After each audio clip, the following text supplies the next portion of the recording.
नमस्कार, मैं हूं आपके साथ अंकिता पाल। ब्रेकिंग की शुरुआत करते हैं। मुख्यमंत्री पुष्कर सिंह धामी हरिद्वार पहुंचे हैं, जहां उन्होंने कांवड़ मेले को लेकर अधिकारियों के साथ में समीक्षा बैठक की है। बैठक में मुख्य सचिव, गढ़वाल आयुक्त सहित उत्तराखंड के कई आला अधिकारी भी मौके पर मौजूद रहे हैं।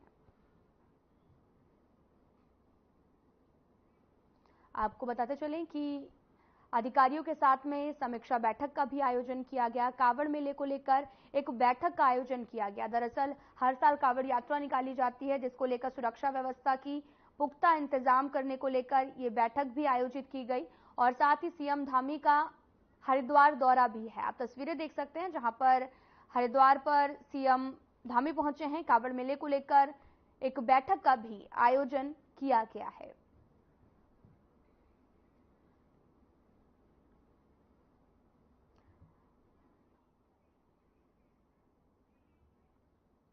देहरादून से बड़ी खबर आ रही है, जहां पर उत्तराखंड के 7 जिलों में भारी बारिश का अलर्ट है। बड़ी खबर इस वक्त की देहरादून से, जहां पर 7 जिलों में भारी बारिश का अलर्ट जारी किया गया। मौसम विज्ञान केंद्र ने यह अलर्ट जारी किया है। देहरादून, पौड़ी सहित में कई इलाकों में ऑरेंज अलर्ट जारी है। अल्मोड़ा, उत्तरकाशी सहित कई जिलों में येलो अलर्ट को जारी किया गया है। बड़ी खबर इस वक्त की, जहां पर मौसम विभाग ने अलर्ट जारी किया है। देहरादून से बड़ी खबर इस वक्त की, उत्तराखंड के 7 जिलों में भारी बारिश का अलर्ट जारी किया गया। मौसम विज्ञान केंद्र ने यह अलर्ट जारी किया गया। देहरादून, पौड़ी सहित कई इलाकों में ऑरेंज अलर्ट और कई इलाकों पर येलो अलर्ट भी जारी किया गया है। लगातार हो रही झमाझम बारिश को लेकर भी मौसम विभाग ने अब अलर्ट जारी किया है। देहरादून, पौड़ी सहित कई इलाकों में ऑरेंज अलर्ट जारी है। अल्मोड़ा, उत्तरकाशी सहित कई जिलों में येलो अलर्ट को जारी किया गया है। मौसम विज्ञान केंद्र ने यह अलर्ट जारी किया है।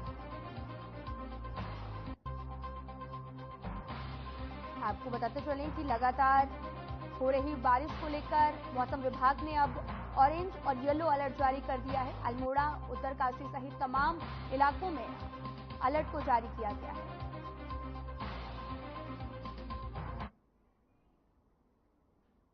कांग्रेस ने मुख्यमंत्री सहित विधायकों के दिल्ली में केदारनाथ के प्रतीकात्मक मंदिर के शिलान्यास समारोह में शामिल होने पर भी सवाल उठाए हैं। कांग्रेस मुख्य प्रदेश प्रवक्ता गरिमा दसौनी ने आपको बताते चले कि पत्रकार वार्ता की है, इसे आस्था पर चोट करार दिया है। उन्होंने कहा कि बीजेपी ने पहले वैदिक परंपरा के विपरीत 4 शंकराचार्यों के अलावा अपने दर्जनों शंकराचार्य बनाए। इसी तरह से अब ज्योतिर्लिंगों की भी महिमा के साथ खिलवाड़ किया जा रहा है।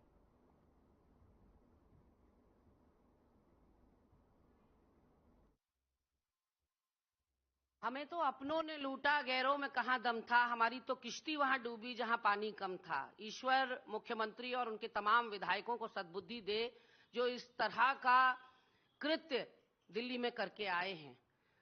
उत्तराखंड के चारों धाम, उत्तराखंड को देवभूमि इसीलिए कहा जाता है क्योंकि यहाँ 4 धाम विराजते हैं, और आप उसको डेंट पहुंचाते हुए दिल्ली में केदारनाथ का रेप्लिका का शिलान्यास करते हुए आए हैं। भोले शंकर के बारे में सबको पता है कि भोलेनाथ तो हिमालय में विराजते हैं, भोलेनाथ तो तपस्या हिमालयों में करते हैं, अब दिल्ली गाजियाबाद में भी पाए जाएंगे। तो ऐसे में कहीं ना कहीं मुझे लगता है कि बहुत बड़ा मजाक और बहुत बड़ा आस्था के साथ खिलवाड़ किया है।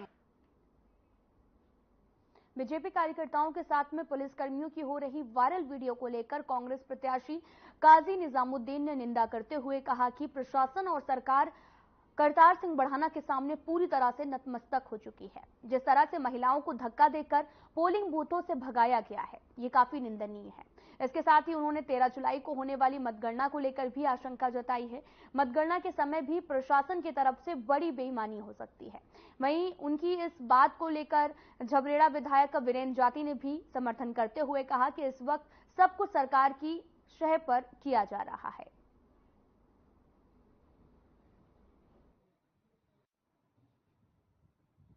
अभी देखिए कितनी वीडियोस आनी है, कितनी चीज़ें पब्लिक डोमेन में आएंगी। अभी तो सारी वीडियोस पहुंच भी नहीं रही हैं क्योंकि पोलिंग स्टेशन के इर्द गिर्द कर्फ्यू जैसा माहौल पुलिस प्रशासन ने कर रखा था। किसी प्रकार का कोई मोबाइल अलाउड नहीं था। मीडिया कर्मियों को पहले ही वो किसी न किसी तरीके से चलता कर देते थे, धमका कर, चमका कर, बहला कर, फुसला कर, या कुछ भी आने नहीं दिया उनको भी पास।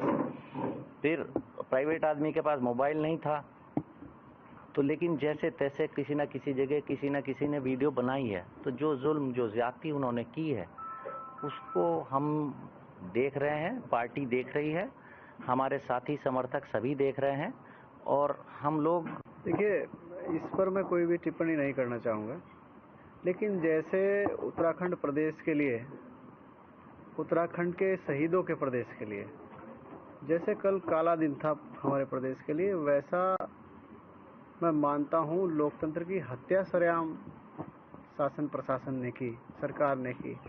लोकतंत्र की हत्या खुलेआम दौड़ा कर, लोगों को गाली देकर, लोगों को पीट करके जैसे सरकार ने की, मैं मानता हूँ लोकतंत्र के लिए, संविधान के लिए कल का दिन जो था वो काला दिन था।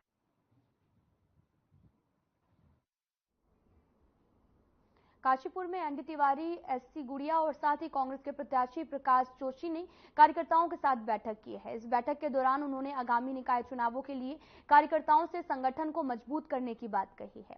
इसके साथ ही उन्होंने वार्ड अध्यक्ष के साथ में वार्डों के संबंध में भी विस्तार से चर्चा की और पार्टी के लिए रणनीति भी बनाई है।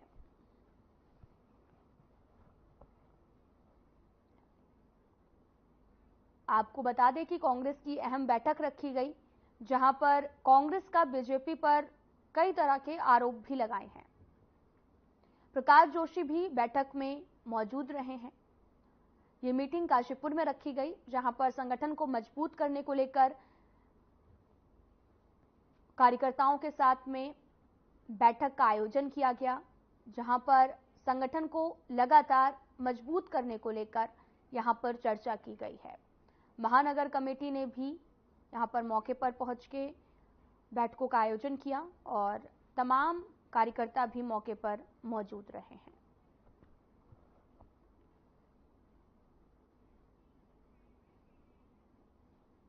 भारतीय न्याय संहिता में बदलाव किया गया है। अब नए कानून के तहत में इलेक्ट्रॉनिक कम्युनिकेशन के जरिए दी गई खबर पर भी एफआईआर लिखी जा सकेगी, यानी कि ईमेल, व्हाट्सएप और साथ ही CCTNLS पोर्टल के जरिए भी अब एफआईआर दर्ज करवाई जा सकेगी। अब घर बैठे भी एफआईआर दर्ज करवाई जा सकती है। आपको बताते चले कि अगर एफआईआर दर्ज करवाई जाती है तो 3 दिन के भीतर पीड़ित को थाने में जाना होगा। अगर ऐसा नहीं होता तो एफआईआर फर्जी मानी जाएगी। आप देखा होगा आपने EFIR की बात की गई है। EFIR में है कि आप कोई भी एप्लीकेशन, अगर आपके साथ कोई ऐसा क्राइम हुआ है तो आप उस क्राइम की आप डायरेक्ट सूचना व्हाट्सएप, ईमेल के माध्यम से आप SHO को या कहीं पर भी संबंधित विभाग को भेज सकते हैं। इसमें संबंधित विभाग की जिम्मेदारी होगी कि उस जो आपको सूचना भेजी गई है उस सूचना पर तुरंत कार्रवाई करें। अगर कोई सूचना बहुत ज़्यादा, अगर आपको लगती है कि बहुत ज़्यादा वैसी तरह की मतलब कोई उसमें हीनियस क्राइम है तो उसमें तुरंत हमें अपनी तरफ से कार्रवाई करनी होगी। अपनी तरफ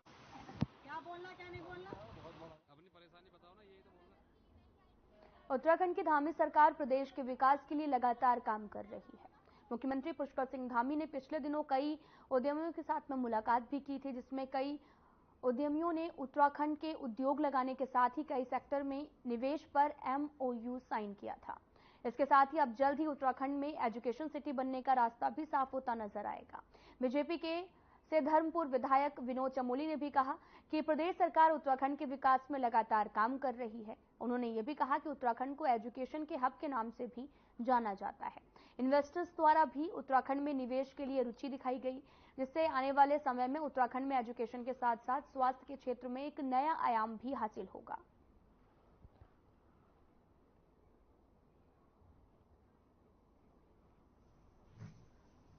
पहला बात तो ये है कि उत्तराखंड के अंदर हेल्थ सेक्टर में, एजुकेशन सेक्टर में बहुत स्कोप है, क्योंकि उत्तराखंड को एक एजुकेशन स्टेट के रूप में भी पूरे देश के लोग देखते हैं। तो निश्चित तौर पर यहाँ पर काफी मौके हैं जो एजुकेशन सेक्टर में जाना चाहते हैं। तो जो निवेश हो रहा है उसमें एजुकेशन सेक्टर में लोगों ने उत्सुकता दिखाई है, तो हम उसके लिए एक इंफ्रास्ट्रक्चर खड़ा करने का प्रयास कर रहे हैं ताकि लोग आए और एजुकेशन सेक्टर में इन्वेस्ट करें, जिससे कि हमारे यहाँ जो शैक्षणिक क्षेत्र है उसमें की गुणवत्ता बढ़े। फिलहाल यहाँ रुकते हैं एक छोटे से ब्रेक के लिए।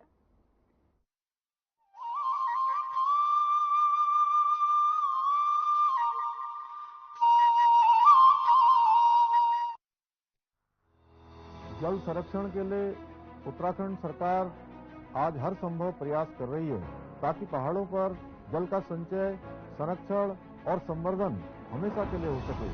जो हमारे स्रोत जो सूख गए हैं, जो नदियां हैं, जो पुराने हमारे जल स्रोत हैं, उनको पुनर्जीवित करने का एक अभियान सरकार ने लिया है। लेकिन ये काम तभी पूरा होगा जब उसमें जन जन का सहयोग होगा। इसलिए हम सबको इसमें अपना योगदान देना होगा।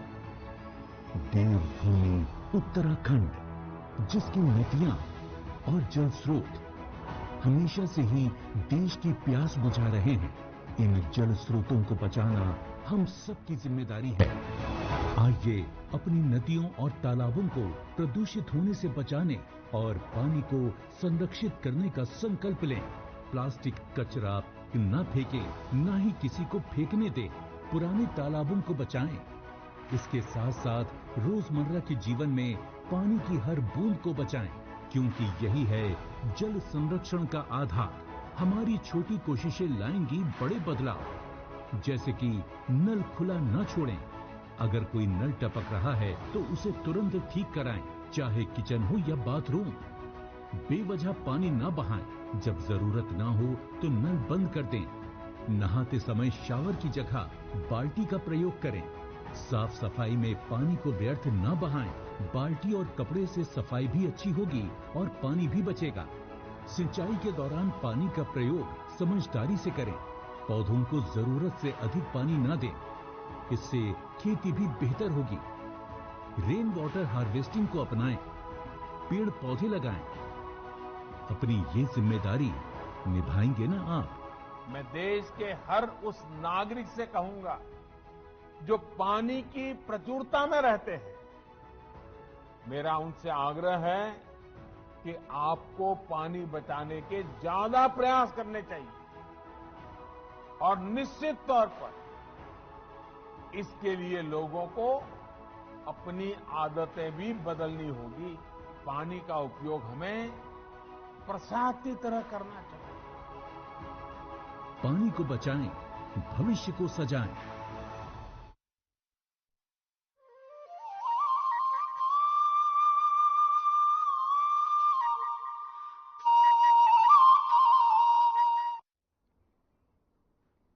ब्रेक के बाद स्वागत है आप सभी का। रुख करते हैं खबरों की तरफ।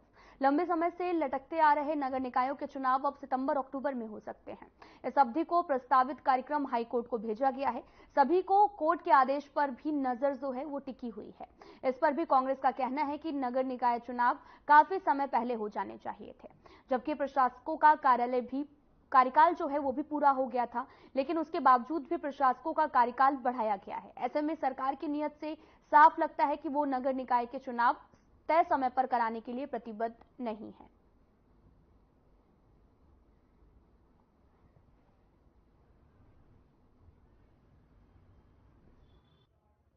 उत्तराखंड में 6 महीने पहले ही निकाय के चुनाव हो जाने चाहिए थे और हमने तो मांग की थी सरकार से कि तय समय पे निकायों के चुनाव हों, लेकिन हमारे बात को भी सरकार ने अनसुना किया और प्रशासन बिठाने का काम किया। प्रशासकों का कार्यकाल भी 6 महीने का पूरा हो गया, उसके बाद भी तय समय पे चुनाव हुए, फिर से प्रशासकों का कार्यकाल बढ़ाया गया। अब फिर कहा जा रहा है कि तय समय पे चुनाव होंगे, लेकिन मुझे उम्मीद नहीं है, क्योंकि सरकार जानबूझ करके निकाय चुनाव को टाल रही है, बार बार निकाय चुनाव से भागने का काम कर रही है। क्योंकि आप निकायों की स्थिति देख लीजिए, कुछ भी विकास के काम वहां नहीं हुए हैं।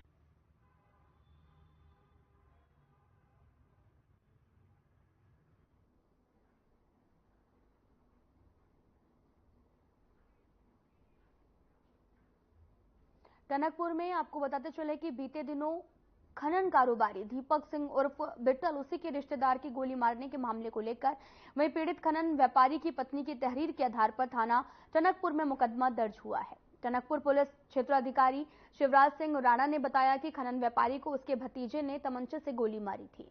फिलहाल पुलिस फरार आरोपी की तलाश में जुटी हुई है।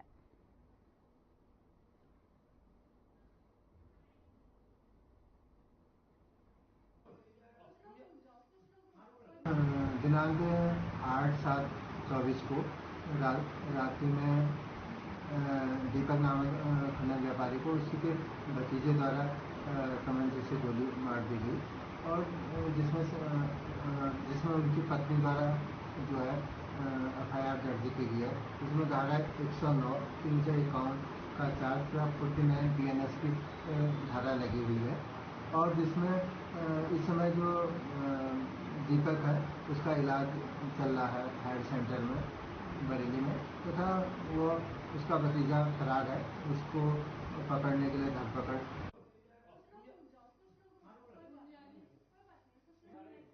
कुंडेश्वरी स्थित उप संभागीय परिवहन विभाग की नई बिल्डिंग में उप संभागीय अधिकारी विमल पांडे ने अपने स्टाफ और समाजसेवी संस्था खालसा फाउंडेशन के सदस्यों के साथ में पौधारोपण किया है। इस अवसर पर उन्होंने ARTO कार्यालय की नई बिल्डिंग पर काम आखिरी चरण में चल रहा है, क्योंकि विभाग काफी समय से किराए की बिल्डिंग में काम कर रहा है और वहीं कुछ दिनों के बाद में परिवहन विभाग अपनी सरकारी बिल्डिंग में स्थानांतरित हो जाएगा।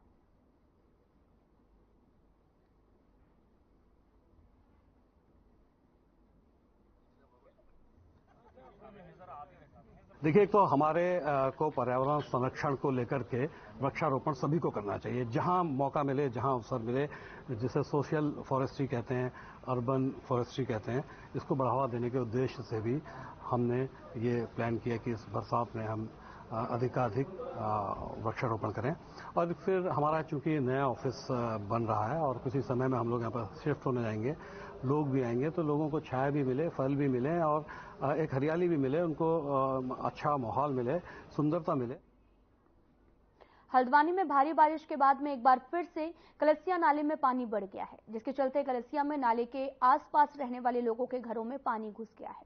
सूचना मिलने पर काठगोदाम थाना पुलिस मौके पर पहुंची है, जहां पर लोगों को घरों से दूर सुरक्षित जगहों पर पहुंचाया गया है। इसके साथ ही आपको बताते चले कि SDM Paritosh Verma, city magistrate AP Vajpayee और साथ ही तहसीलदार सचिन कुमार और उनकी पूरी टीम मौके पर हालात का जायजा लेने के लिए पहुंची है। मौसम विभाग ने नैनीताल जिले में भारी बारिश का अलर्ट भी जारी किया। जिले में भारी बारिश के अलर्ट को देखते हुए स्कूलों में छुट्टी भी दी गई है। देखिए खतरनाक गजरा आते हुए।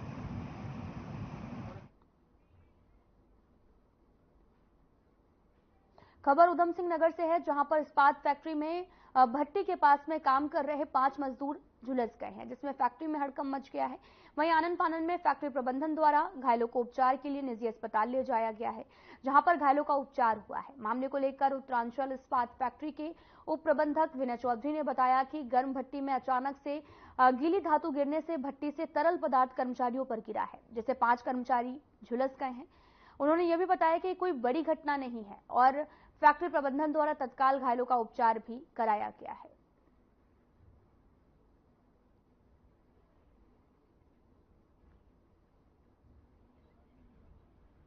दो का थोड़ा पीठ पे लगा है माल छटक के और 3 नॉर्मल है, कोई ऐसा रूटीन है, इसमें कोई बहुत बड़ी दुर्घटना नहीं कहेंगे। गर्म भट्टी थी, कुछ गीला कोई पीस उसमें चला गया, मिस हैंडलिंग गई है या ऊपर से गिरा, उसके बाद भट्टी छिल गई तो माल के छींटे लोगों पे आए। तुरंत हमने अपनी एम्बुलेंस के द्वारा उसको हॉस्पिटल में ट्रांसफर कर दिया। खतरे वाली कोई बात नहीं है, अगर कुछ ऐसा होता है तो आपको अवगत कराया जाएगा। फिलहाल कोई चीज ऐसी खतरे वाली नहीं है। उपचार के लिए निकटतम जो भी बेस्ट हॉस्पिटल है, देखिए बताएंगे मेरे HR हॉस्पिटल, HR वाले जो, क्योंकि जो HR में। गदरपुर में कुछ दिन पहले हुई बाइक लूट की घटना का गदरपुर थाना परिसर में आपको बताते चले कि SP क्राइम चंद्रशेखर गुड़के ने खुलासा किया है। इस मौके पर बोलते हुए SP क्राइम काशीपुर चंद्रशेखर गुड़के ने यह भी कहा कि घटना की जानकारी मिलते ही पुलिस ने पूरी गहनता से जांच शुरू कर दी थी, जिसके चलते पुलिस को ये कामयाबी मिली है। पकड़े गए दोनों युवकों पर पहले भी लूट के मुकदमे उत्तर प्रदेश, काशीपुर इत्यादि में दर्ज हो चुके हैं। पुलिस ने लुटेरों के पास से 2 बाइक और एक 315 बोर का अवैध तमंचा भी बरामद किया है। जुलाई को थाना गदरपुर में हमें सूचना मिली थी, वादी गोविंद कंबोज द्वारा ये तहरीर प्राप्त हुई थी कि 6 तारीख की रात्रि को यहाँ पे महतोष के पास, खालसा ढाबे के पास जो है, उनके साथ एक घटना हुई लूट की। 2 व्यक्ति बाइक पर आकर उनको तमंचे का धाक दिखाकर, उनको तमंचे का बल प्रयोग कर उनसे जो है मोबाइल फोन, उनकी मोटरसाइकिल तथा कुछ पैसे लूटने की ये सूचना थी। उस पर हमने तुरंत जो है धारा 309/4 BNS के अंतर्गत मुकदमा पंजीकृत कर SSP उधम सिंह नगर के निर्देश पे SP काशीपुर तथा CO बाजपुर के निकट पर्यवेक्षण में टीमें लगी हुई थी। थाना गदरपुर तथा SOG की संयुक्त टीमों द्वारा लगभग 400 से भी ज्यादा कैमरे खंगालकर टेक्निकल डिटेल तथा मैनुअल मुखबिरी की सहायता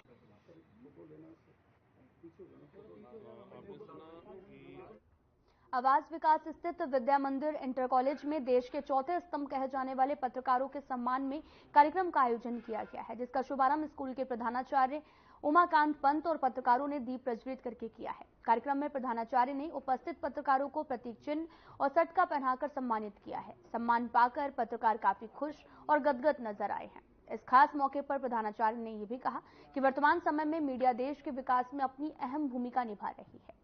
किसी भी समस्या का समाधान बिना मीडिया के कराना बेहद चुनौतीपूर्ण होने वाला है, इसलिए मीडिया जगत की जितनी प्रशंसा की जाए वो कम है।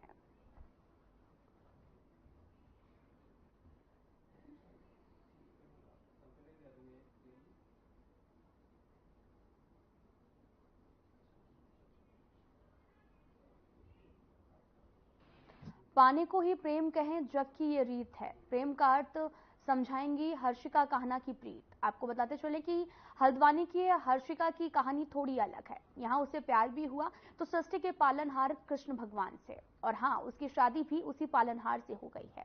जी हाँ, हल्द्वानी के प्रेमपुर लोज ज्ञानी से सटे इंद्रप्रस्थ कॉलोनी से ऐसी ही एक कहानी सामने आई, जहां पर पूरन चंद्र पंत की 21 साल की पुत्री हर्षिका बचपन से ही दिव्यांग है और उसके शरीर का निचला हिस्सा काम नहीं करता है। उसे अपने दैनिक कार्यों के लिए भी दूसरों का निर्भर रहना पड़ता है। भगवान श्री कृष्ण को दिल से अपना सर्वस्व मान चुकी इस युवती ने वृंदावन से लाई गई श्री कृष्ण की प्रतिमा के साथ 7 जन्मों तक रहने के 7 वचन लिए हैं।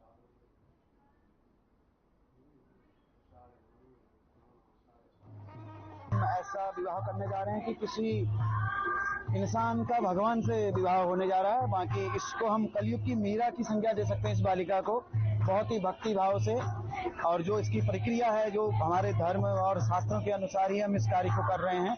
कुंभ विवाह के साथ कृष्ण विवाह, कृष्ण भगवान को भी हम वृंदावन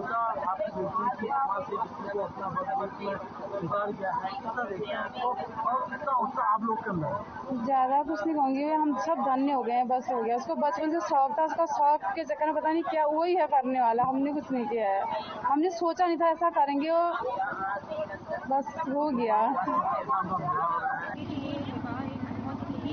अपने आप में अपूर्व और बहुत ही हमारे सनातन धर्म को प्रोत्साहित करने वाला विवाह है।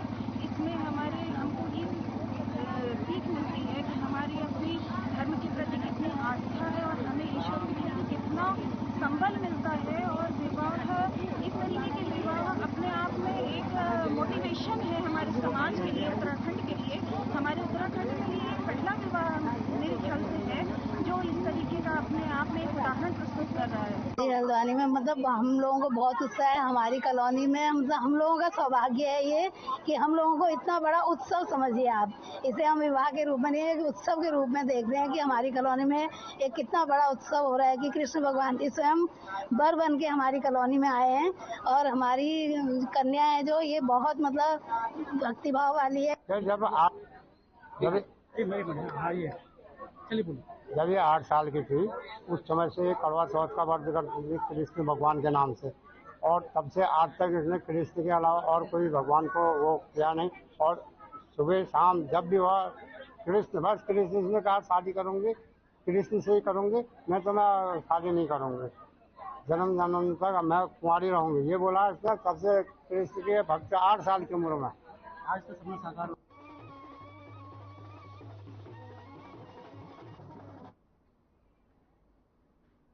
रामनगर में स्वास्थ्य विभाग की टीम ने नगर में स्थित अवैध रूप से संचालित पैथोलॉजी लैबों पर छापेमारी की है। इस दौरान कई लैब संचालक अपनी लैबों को बंद कर भागते नजर आए हैं, तो वहीं स्वास्थ्य विभाग ने कार्रवाई के दौरान गुलरघट्टी क्षेत्र में नोबल डायग्नोस्टिक पैथोलॉजी लैब में भारी अनियमितताओं के चलते उन्हें सील कराया है। माननीय स्वास्थ्य मंत्री उत्तराखंड सरकार द्वारा आदेशित किया गया था कि उत्तराखंड में संचालित सभी पैथोलॉजिकल लैब जो हैं उनका निरीक्षण करके आख्या दी जाए। और उसी के क्रम में सीएमओ नैनीताल के आदेशों के अनुपालन में आज रामनगर में विभिन्न पैथोलॉजी लैबों का औचक निरीक्षण किया गया, जिसमें 3 लैब में खामियां पाई गई थी, जिनके ऊपर क्रमशः 10-10 हज़ार और 5 हज़ार का जुर्माना लगाया गया है। और एक पैथोलॉजी लैब जो है डॉक्टर अग्रवाल पैथोलॉजी लैब, उसमें सभी प्रमाण पत्र सही पाए गए हैं। और बाकी जो हरिद्वार की मंगलौर विधानसभा क्षेत्र में मतदान के दौरान बवाल हो गया है, जिसमें 8 नामजद समेत 100 से अधिक अज्ञात उपद्रवियों के खिलाफ मुकदमा दर्ज किया गया। इस घटना के बाद में हल्का दरोगा और ग्रामीण की तहरीर पर मुकदमा दर्ज हुआ है। पुलिस पूरे मामले की जांच में जुटी हुई है।